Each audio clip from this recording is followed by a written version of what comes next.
chance to play in the grand finals coming from the winner's bracket side, it is going to be between MarineLorD and Beastyqt. Ladies and gentlemen, welcome to game number 1 of your winners final. It is a best of 5 between MarineLorD and Beastyqt. Towards the north of the map, playing as the blue French player, it is going to be MarineLorD. And spawning in on the southern part of the map, it is going to be Beastyqt playing as the English in red. We talked about this one pre-game, that both of these players feel very confident with these civilizations. Look at that, Beasty, that's a very early lumber camp. Not something that you see every day from the English over here. You get the feel that there is going to be a lot of farming to be done over here by our English player. Yeah, that's a very early lumber camp that is coming out right there from Beastyqt. I'm curious to see what direction he goes, but I'm suspecting it might be a little bit of a boom, and indeed it is. He's coming down towards the back of the base. And look at the position of this mill here. This is quite far away from the town center. Normally you'd see it right up next to the town center, you know, just a little bit off center from the town center, but not going to be the case today. Not going to be the case today. The thing I love about Beasty's base is look at the forest distribution. One on the left side, one on the right side, both relatively close to the edge of the map. So with a little bit of a walling, you could secure the back of your base very easily. And that would be essential against the French, who do have quite a lot of mobility with their knights. But just a tiny bit of walling and your food eco at the back is going to be super safe. And we know that Beasty loves his walls. So I think that base layout is actually pretty favorable for him. On the other side, for MarineLorD, it's a lot more open. You see, his forests are on the north and the south of his base, but obviously, playing the French, he's likely going to be the one dictating the tempo, so it's not that disastrous for him. And the question becomes, as we saw him dropping the mill, so he's going to play with wheelbarrow, most likely. Indeed, wheelbarrow is coming in. You can see that glow around the icon on the top part of the overlay. The question becomes, could you imagine MarineLorD potentially going for a board, knowing that his opponent is going to play a relatively slow feudal age, low aggression gameplay here with the farms? That is definitely one of the avenues that it could go. My main thinking with MarineLorD is he's one of those players who do like to go 2 TCs on the French. And I'm thinking, you know, from what we've seen with the meta between the French and the English recently, it seems to be like this second town center for the French actually works quite well. And Beastyqt is not going to be a slouch in regard to his economy. He's going to be investing into it. And I'm curious to see how much MarineLorD actually knows about the economy of Beastyqt, because if he does spot out this early mill, if he does spot out the fact there are farms that are coming down, he might just look at that and say, well, you do your thing, mate. I'm going to do mine. I'm going to drop a second town center, and I'll meet you at 9 minutes with a couple of horsemen, a couple of archers, and then we'll see who's the best. Bit of a harassment coming in here from Beasty on that gold mine out there. It's not going to deliver a ton of damage, though. And one thing that Vodka has shown us previously is that Beasty only had like 4 or 5 sheep under his control, which is not a big disaster for the English. They will rely on farms, but that's a big win for the French, because if Beasty has 4 or 5 sheep, that means that MarineLorD has a lot more than that. And indeed, you see on the screen, that is 15 sheep for MarineLorD to work with. That is a great position to be in with the French. That's exactly where you want to be. Typically, the English want to deny sheep away from the French. It's very rare that the English are going to actually exhaust all their sheep, but the idea is that you want to collect those sheep up and try and use them. But we can now see Beastyqt turns his attention towards the villagers on the gold mine. He's got 3 of his farms down already around that mill. You can see he's got quite a bit of work going down, but age up's now coming through. MarineLorD going to be going for the School of Cavalry. Beastyqt yet to age up at this point in time, but will be coming through shortly. Yeah, the question becomes how much Beast is rushing that feudal age. Because we could see previously that sometimes if you want to focus a lot on your eco, you will only be building that council hall with 1 or 2 villagers. So it's going to be interesting to see what Beasty chooses to do. That is 3 villagers, so not a super fast feudal age. And this is definitely giving a lot of safety for MarineLorD, because Beasty is very far away from popping out a single military unit right now. Meanwhile, for MarineLorD, his gold mine was harassed left and right by those scouts, but it's not a disaster right now for him. He's about to reach feudal age rather, and probably start opening up with knights. And I don't see villagers moving out, or yeah, there is no villagers moving out for boars. Yeah, at this stage, I'm not sure exactly how he will go for it, but I'm suspecting we might see a second town center. You can see neither player particularly intent on that at the moment. It's also kind of dangerous to do against an English player. They could look to punish you and begin to push out, but now we've got that age up coming through from MarineLorD, finally up to the next stage at about 5 minutes, and professional scouts coming out. Does MarineLorD not know what year this is in 2022? It's been a while since we've seen this, Lidakor. It's not a terrible idea, though, especially because it's not impossible that he's still going to think about a delayed second town center. But the thing I love about this one is that with professional scouts, you know that your opponent isn't really going to take his own hunt, right? So you're not only just getting your own 2 hunts, but you have the chance to go for 3, potentially 4 deposits. And if you look at the hunt positions for Beasty, both of them are on the right side, not necessarily something that Beasty can deny from MarineLorD. So MarineLorD has a pretty decent window to potentially pick up 3 or potentially even 4 complete patches of hunts over time, and that could give him a very nice food eco to work with. And also, it keeps his eco very, very compact, because he doesn't have to expand towards those hunts. He can just ferry in the carcasses for himself. Yeah, that's a great point. And we now see the scout numbers beginning to build on the UI. It indicates there are 4 scouts out for MarineLorD. 1 more in queue at the moment, so that's going to be the 5th one. And now looking to make horsemen. Spots out that his enemy's got some longbows beginning to make their way across the map. Wants to be cautious of any potential attempts to come in and harass the economy or harass the wood line, that sort of thing. And now we see that poor sheep actually gets picked off. That is not going to be a sheep that goes home to be eaten. It is rather going to be a sheep that is left to rot on the berry patch of Beastyqt, because Beastyqt probably not going to be taking those berries. Looks like MarineLorD is going to open up with his own patch of huntables. There is no surprise about that one. I mean, you want to bring in the first couple of carcasses right away. Because, first of all, it looks like he has a bit of a crowded space under his town center with all those villagers on the sheep carcasses. But more importantly, you want to start transitioning towards that hunt as soon as possible, because your getter rate from hunt is faster than it is from sheep. So part of the equation here for MarineLorD could be that he knows that his opponent has a good food eco, and look at that, the boar got aggroed by Beasty. Now it's pursuing the scout out there. Cheeky little move over there by Beasty, but the boar is going to de-aggro, so it looked great. It's not going to have a massive impact on the game, though. Yeah, very, very cute little micro there from Beasty. I love watching it.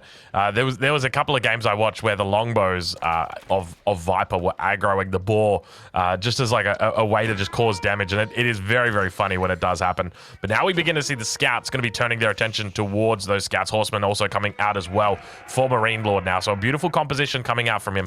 I do like the horsemen in this position. It feels like they're getting out a little bit more damage per second onto those longbowmen, and as a result, it's going to be very effective when these two do eventually meet. But Beasty behind this continuing to add in more and more food economy. And take a look. It looks like you might even be thinking about a castle age at this point, Lidakor.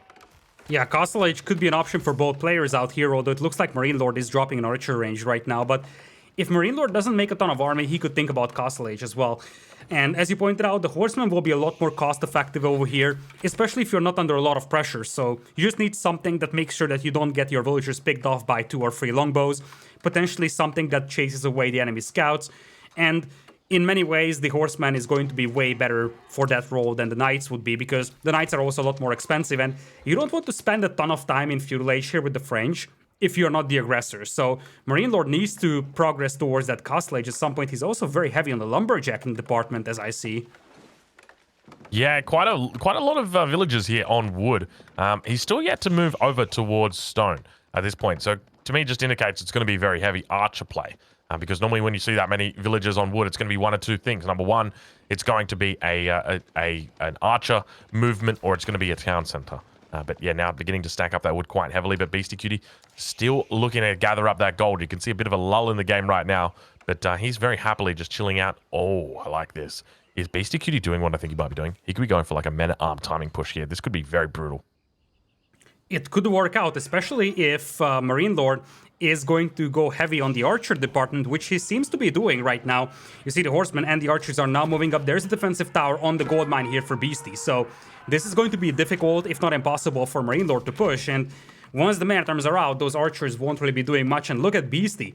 I mean, not only is he adding military, he's also getting the man-at-arms upgrade. He's also getting close to castle age, closer than MarineLorD is. So Beasty, he could start getting up to castle a little faster than his opponent, and we all know what that means. That means a second town center for the English player, so he could start cutting into that deficit of villagers, which he currently has, and ultimately take over. Now, one of the other adaptations that I'd just like to comment on is the fact that he's walled in that hunt over to the right. He doesn't actually want those walls. It's just purely there to wall in the hunt. And now we can see a bit of a push coming out here. MarineLorD looking to gain a little bit of control, but essentially what he's looking to do is just prevent any of those scouts coming through and taking the deer that are on the ground. But now Beasty going up to the castle age. He's going to be looking to go up with the King's Palace. You can see it down here by the wood line in the stone. Great little spot he's got here in the back of the base. going to be able to defend it and keep it safe. Keep in mind the King's Palace, a very weak landmark, the weakest landmark in the game, 2,500 health on that bad boy. So not going to be able to barely defend itself against a spearman and a longbow. Yeah, and I love the move that you placed at the back, and this is a great point that you brought up, because one might think that the landmarks are completely even in HP, but that's not true at all, and as you pointed out, that King's Palace is actually fairly fragile, so you want to make it in a place where it's relatively safe, because you want to keep that alive. You want to maintain that 2 villagers, or 2 town centers worth of villager production, rather. There is the Guildhall as a response for MarineLorD, so it's not going to be a massive deficit in terms of castle age timing, and you see Horseman now moving in from left side, going for a bit of a raid. I would think that Beasty is going to respond to that with some more walls on the left side coming in soon.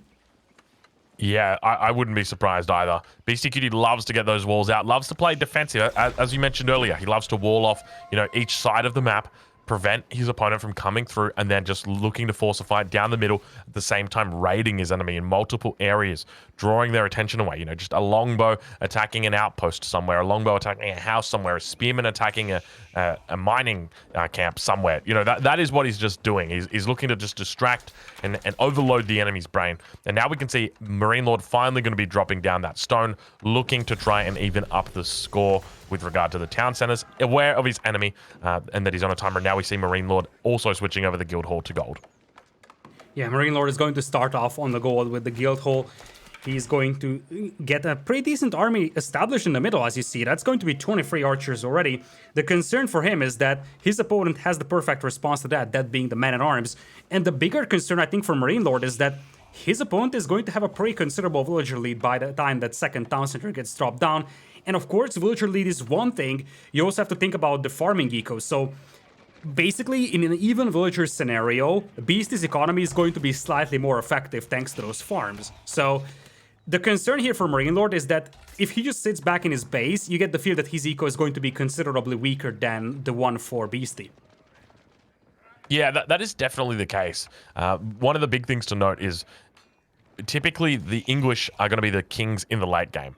The French, not so much. But if the French can get ahead in the mid game and transition that into a late game lead, like we've seen throughout the day with the early red palace coming down in the center of the map, then there's a definite window for them. But my main concern right now is that everything to me indicates that these two players are intent on making it towards the late game.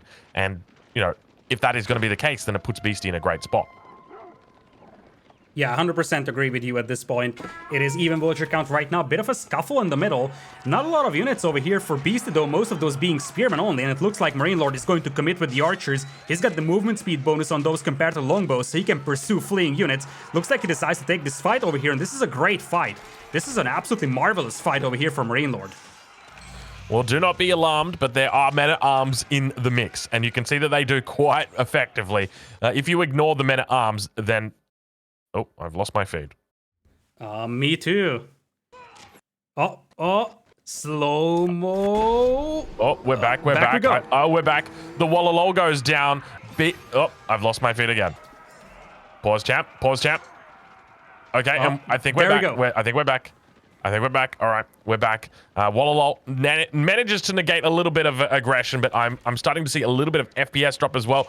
Apologies, guys. We've got Italian internet trying to make its best work, but now we continue to see that their push is beginning to come to shove as Beastyqt has found a little bit of a window. The armorclad's coming out. It looks like we're all back up online, ladies and gentlemen. Put your Fs away and get your pogs back out now. Yeah, that's a great way to put it indeed. Get the pogs back up. Looking at the relic count, that is going to be 0-0. Both players trying to move out for those. But it looks like MarineLorD is going to get intercepted out here. Arbalestry is slowly being added to the mix, and Knights as well. So MarineLorD is realizing that, okay, my opponent is going essentially full longbows with a couple of men-at-arms to support. Arbalestry and Knights will be a great composition over here for me. Yeah, I got to agree with you. I think it is a very nice composition, but the main issue is how do you deal with those longbows? This is one of the continuing themes that we've seen players struggle with is just these longbows. Some players, like Viper, a little bit wild, look towards the mangonel.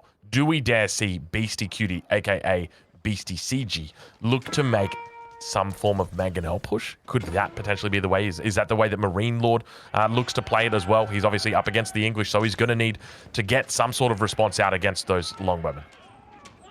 It's always a possibility. I mean, there was a lot of trash talking between the players here.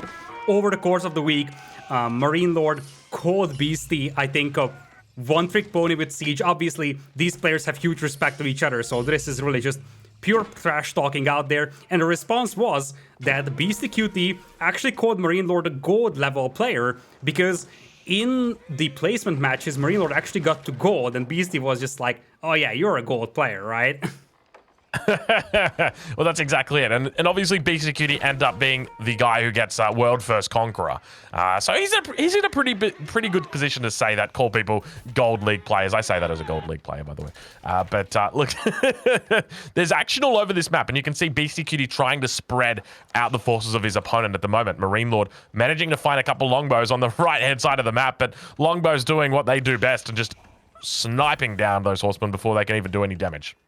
Second town center is up though for MarineLorD, and you see this is what the domain where he can start pulling ahead in the villager department, and he's got enough stone for a third town center even. It's currently at 420, very nice, now up to 480, but you get the feel that this is going to be for a keep, and so far we've seen a bit of a poking and probing from both sides. Neither of them really tried to commit and launch a spearhead into the opponent's base. It was more like just poking and probing in the middle, getting a couple of kills and then retreating. Oh, that's an ambitious monk over there for MarineLorD. They're gonna get intercepted. Retaliation is there on the other side though by the knight. So the key thing here is that neither of the players really started going deep towards the enemy base. So MarineLorD could get a pretty well positioned forward castle up here because Beast isn't really going to stop that. Yeah, that's a really good point. But the thing is, like, Beasty's mass is beginning to build, and this is the thing that concerns me for MarineLorD, is that Beasty is going to continue to add in more and more men-at-arms, and we can see them in production at the moment. He's got a couple of units. He's got a beautiful comp that's actually coming out right now. We see crossbows, we see longbowmen, we see a whole bunch of men-at-arms also going to be in queue, and also researching those spearmen upgrades. But now villager going to be going down here. Villager count looking pretty even at the moment. 69 villagers for MarineLorD, 70 for Beastyqt. Yeah, the villager count is looking very much even over here. Now longbows are pushing towards the base of MarineLorD over here. This is the first sign of a massive aggression, or, well, a larger type of aggression. But it looks like Beasty is just going to call off his forces. He's like, oh yeah, I don't want to commit here. I'm just going to send a couple of forces to harass. Yeah, that's exactly it. This is what he loves to do. You can see he's just splitting them off one by one. Look at that. 1 men-at-arms, 3 men-at-arms into the wood line. He's just being annoying. Just classic Beastyqt, and just drawing away his attention. And now we begin to see more walls coming down. In the middle of the map, we have a bit of a wall off coming down. Could that potentially be a stone wall that we are about to see down towards that south position? No, it's just going to be palisades for now. An outpost going to be coming up behind it, but a great way to take control of this early area, or of this area in the early stage. Yeah, looks like MarineLorD is pushing up though. Looking at the army numbers, that's looking really good for MarineLorD. 56 army against 41. And there is no network of castles bonus over here to boost the army of Beasty. Now the knights will fall on top of those longbows. And this is a great fight here for MarineLorD. He cleaned up most of the spearmen with the archers. And now it is a slaughterhouse with those knights pushing deep into the ranks of those longbows. Yeah, it's not looking pretty for them right now. Villagers also going to be teeing off. Look at that. Even when the villagers start helping out, that's when you know you might be in trouble. Beastyqt going to be trying to keep his head above water. The military count has begun to dwindle for him at this point in time. All the knights now going to be pushing in. Villagers going to be holding on. It's not looking pretty for him. All the upgraded units for MarineLorD looking incredibly strong. That classic archer composition out here with the Royal Knights doing great work and cleaning up a huge amount of units there for Beasty. At the same time, Beasty just looking to try and play the late game. Try and play it slow that game down, but now villagers moving forward for MarineLorD. I see he's got more than 900 stone in the bank. This is going to be a forward keep in hand of his opponent. Yeah, that's going to be a forward keep as well, and this is a time to drop it. Because he just destroyed Beasty's army. He knows Beasty's in a tough spot. It's going to be a relatively aggressive keep over here. Not going to be super aggressive though. He wants to make sure he gets it up. He's still mining stones, so it's possible that he's going to work towards a second keep as well. This will also secure that sacred site for himself. So MarineLorD is playing a very slow, methodical game over here, building up that Lancer force once again. And if you look at Beasty's army, you get the feel that it's not so convincing, especially because I think Veteran Spearman is missing for Beasty. No, he did actually research it. I did see it come through. Yeah, he was researching it there. There you go. You can see those little guys. They got their pokey little spears out. But yeah, now Beasty going to be looking to probably invest in some trebuchets shortly, knowing that that keep is coming up. Boiling oil is going to be researched, and now a scout coming in to distract the villagers. But unfortunately, those villagers have got quite large bows, and you don't want to mess with a villager with a large bow. Not at all. There is a reason why that unit is called a scout, not a warrior, I guess. Got taken down by the villagers out there. The defensive castle is up as well for Beastie, so as you pointed out, trebuchets could be part of the equation. Boiling oil coming in for Beastie as well. So he's aware of the fact that MarineLorD could at any time commit against that keep, but instead he's trying to commit against that gold mine. And speaking of gold, I think MarineLorD pulled off the gold from his guild hall right now because he's sitting on 3,000. That's a classic French move right there, 3,000 gold. I'm glad he didn't forget it. We'll take a look now, and he's actually moved that guild hall over to stone as well. So he's going to be looking to keep up this area, this location, all of that good stuff. But now a siege workshop coming out for him as well. So he is very intent on closing out this game. And he's doing a great job so far. Look at the farm economy from MarineLorD. It is almost non-existent. Just a handful of farms around that secondary town center at the back. He is out on the map. He's taking the boars. We heard that boar go down slightly earlier. Still one boar out for him, though. So now the push begins to come to shove. Lidakor, is there any way that Beastyqt holds onto this position? Oh, this is gonna be insanely difficult to hold right now. Just look at the army for Beast. He's got 16 spearmen, 18 longbows, and 4 crossbows. The problem is that you see that MarineLorD is just splitting up all those knights, and this is going to be a nightmare to clean up. MarineLorD doesn't want to finish his opponent right now. He just wants to delay him so much, to buy himself time to get a second castle up, potentially think about Imperial Age, and the raids will just be so devastating over here. I mean, you see a couple of knights got detached, they ran to the back of the base of Beastie, killing a few villagers. Ultimately, Beastie is going to clean this up, but what's going to be the price of this? There's already a 14 villagers lead for MarineLorD, and I think he now stopped making army knowing that his opponent isn't going to push out anytime soon from his base, and he's thinking about Imperial Age. He is indeed, isn't he? Look at the way he's sitting. I can tell it. I can smell it. But there is a potential Imperial Age here. And I think that he knows that his enemy is on the ropes right now. He smells that blood in the water. He's got a couple of relics in there that MarineLorD, but now he's looking pretty good. He's played methodically up until this point. He's distracted a lot of these units and manages to find a couple of crossbows here undefended, and at the same time pushes down towards this position. He's going to be able to cause a fair few idle villagers here. Beastie trying to get up another 800 stone to be able to drop down a second keep. Not going to have a lot of luck in this scenario, though. The villagers, once again, going to be entering inside that big dam castle. 2 sacred sites also under the control of MarineLorD over here. He's got 3 relics as well. It looks like he's given up on the idea of going Imperial, actually, because you see that his food count is now once again back to like 200. Network of Citadels on the other side coming in for Beastie, though. And would you look at all of those knights are healing up. Nice and effective way of using all that chivalry upgrade that he has gotten. That's a beautiful sight to see all those little green pluses right next to the knights' names.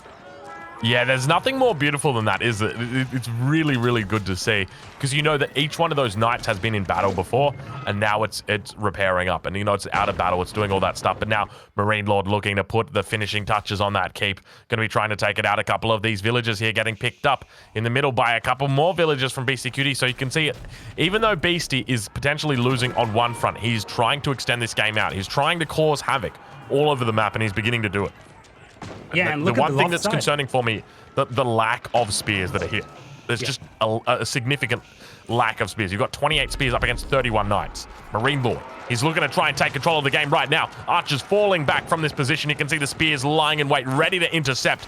All of those knights going to be falling back as the spears begin moving out, but the archers for MarineLorD teeing off towards them. And now the knights are left to run directly onto the longbowmen. Longbowmen trying to keep it alive, trying to keep it together, but unfortunately there's so many knights, and once again, those knights, beautiful micro coming in from MarineLorD, baiting back, but it looks like the longbows have done a pretty decent job of thinning the numbers down for the archers. At the same time, the spearmen still seem to stay alive, but there's a huge mass from MarineLorD. If he wanted to push in and finish this, I'm sure he could do it. The question is whether he's going to do it, and now the knights come in for one final blow. More units on the back line going down. At the same time, raids happening everywhere. MarineLorD is all over this map, and now the final blow begins to come through. The knights look to overwhelm the front line here for Beastyqt. The keep was gone down. There's nothing else stopping him from being overrun in this entire game right now. MarineLorD has got him on the ropes and now beginning to push through. The barracks are trying to pump out more units. We see a men-at-arms slowly trickle in, and Beastyqt taps out. Good game gets called. MarineLorD wins the first game in this series.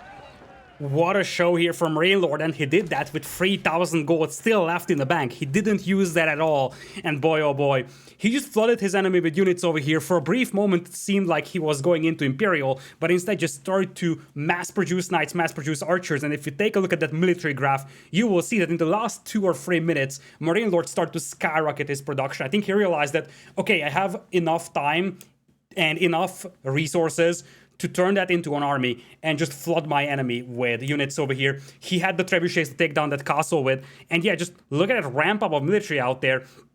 He, at like about 22, 23 minutes, could have decided to go into Imperial, play it safe, but no, he wanted to decide this game over here. He was set up, I mean, 121 villagers. He could think about Imperial, or he could think about finishing his enemy, and he decided to do the latter, and it worked out so well for him.